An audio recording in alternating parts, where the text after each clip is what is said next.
After college, I took out a loan and built the only pumping station in the village, charging nothing but the basic electricity cost for 8 years. I did it so the villagers' orchards wouldn't dry up during drought season, but instead, my greedy uncle and an ag company reported me. They falsely accused me of stealing electricity and leaking water, and forced me to hand over control. So I signed a liability waiver, took out the core motor that belonged to me, and started a fully automated eco-farm out on the edge of the city. Then came the year of severe drought, and the villagers were left staring at sky-high smart water bills and hills full of dead fruit trees. They pinned my dear uncle straight into the mud. Earlier, I had just finished cleaning the pump's filter when my uncle, Chin Mankang, walked into the pump house with my cousin and a few strangers carrying briefcases. The second he walked in, my uncle frowned. "What kind of junk machine is this? Why is it so loud?" "Chin Yan, how many years has this pump been running?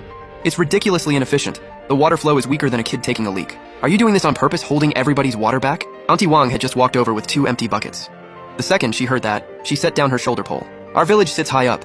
It's already not easy for this pump to push water up here. For 8 years, I've only charged everyone the bare minimum for electricity. Just bear with it. I'll open the gate and let the water through." "Oh, give me a break. You say you only charge for electricity, so why did my family pay 60 yuan last month? You really expect me to believe you didn't rig the numbers? And you weren't secretly selling water to the next village? Your orchard is way up at the top of the mountain. It takes a lot more electricity to pump water that high. The whole ledger is posted on the wall. Can't you read it yourself? I don't understand your fake accounts. All I know is you've been skimming money from the villagers. Listen up, everybody. This is Manager Wang from Green Source Agriculture in the city. He already said it. As long as we hand this lousy pump station over to their company, they'll replace everything with smart irrigation for free." The older folks nearby who were hauling water heard the commotion and all gathered around. Manager Wang cleared his throat. "Folks, modern farming is all about precision drip irrigation now. This outdated setup of yours should have been replaced a long time ago.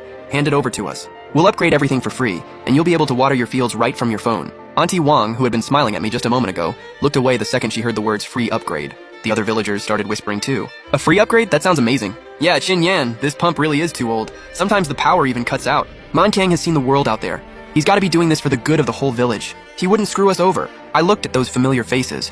The same people I'd helped in the middle of stormy nights by fixing the lines and saving their fruit trees. I watched their expressions shift from hesitation to hope, and even the way they looked at me now had a trace of suspicion and disgust. My hand tightened around the wrench, then slowly went cold. Before sunrise the next morning, while I was still in bed, the village loudspeaker came on. My uncle, Chin Mankang, went on the broadcast in a dead serious tone, calling the whole village to a meeting to remove Chin Yan and welcome modernization. By the time I got to the village office, the yard was already packed. My uncle stood on the steps holding a stack of printed documents. "Folks, water is this village's lifeline. We can't let Chin Yan keep it all in his hands and bleed us dry." The village chief walked over with his hands behind his back.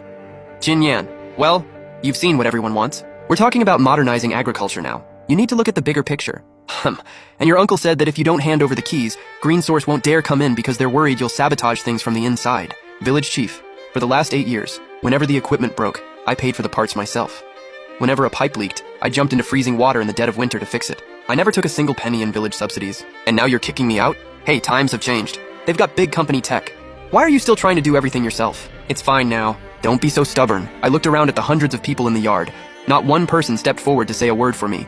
Even Auntie Wang, who had been praising me for fixing the pump just yesterday, turned her head away. That was the moment I completely gave up on this place. I pulled out a voluntary liability waiver and asset separation agreement I had stayed up all night writing. I slapped it down on the village chief's desk. "Fine, I'll hand over the keys. Since all of you think I'm corrupt and all of you think the company is better, then sign this and put your thumbprints on it. Starting today, this village's water supply has absolutely nothing to do with me, Chin Yan. Whether there's drought or flood from here on out, whether the water bills go up or down, that's your fate, not mine. Wait, fine, we'll sign it. Don't think the whole village is going to die of thirst without you." He was the first to press down his red thumbprint. Then my cousin, Auntie Wang, and the rest of the village all lined up, scared that waiting even 1 second longer might delay their free smart upgrade. One after another, they hurried to sign their names. Looking at those pages covered in red thumbprints, the huge weight in my chest suddenly shattered, and what replaced it was complete relief. I put away the agreement and turned toward the pump house. My uncle and a whole crowd followed behind me like they were guarding against a thief. I opened the pump house door, picked up a wrench, and walked straight to the back of the machine room. Right in front of everyone's stunned eyes, I removed the high-voltage pulse generator connected to the main pump. That was the only core part keeping this old pump system capable of pushing water up the back mountain. I had paid a fortune to track it down years ago, and it was my personal property. But they had always treated it like some worthless old motor, and the second my cousin saw what I was doing, he panicked and started yelling. "Look out! Chin Yan is sabotaging the place! Stop him! Don't let him take village property." A few villagers immediately rushed over and blocked the door. I let out a cold laugh. Then I threw down the original invoice for the motor and the liability waiver we had just signed. "Open your eyes and look carefully. I bought this motor myself for 80,000 yuan. My name is written clearly on the invoice. And that agreement you just signed clearly says I get to take my personal assets. You wanted the building and the pipes. I didn't touch so much as a single screw." The whole place went silent.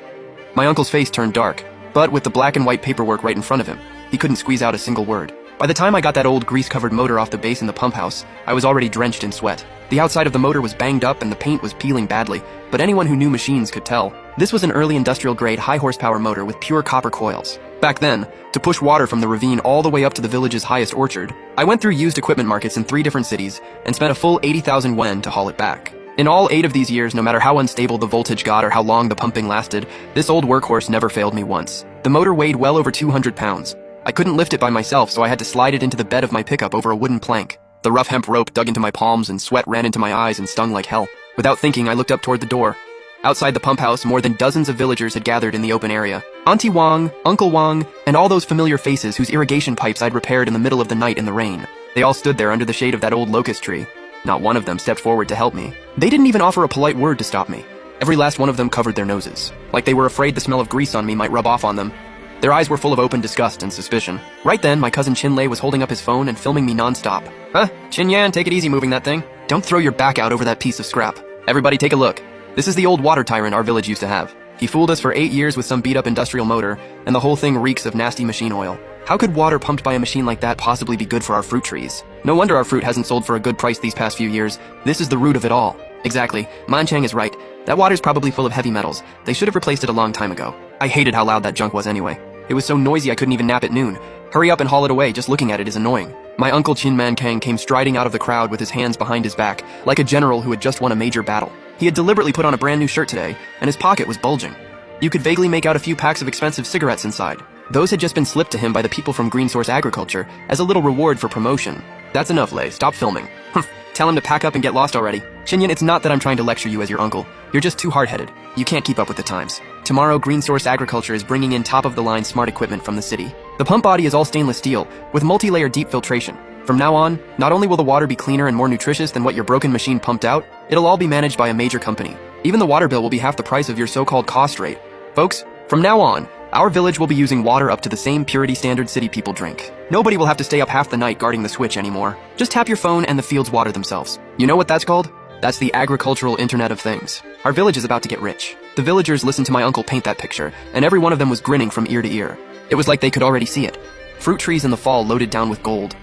One young guy couldn't wait anymore and spat right in front of my pickup's tire. He urged me to hurry up and leave so I wouldn't delay the big company's work trucks from entering the village. I brushed the rust off my hands and looked at this crowd of people who thought they had it all figured out. My heart had gone completely cold. The liability waiver was sitting at the village office in black and white. Whether any of you ever get rich has nothing to do with me. It has nothing to do with me, Chinyan, at all. I tossed out those words coldly, yanked open the door, slammed my foot on the gas, and left my uncle and the villagers' laughter far behind.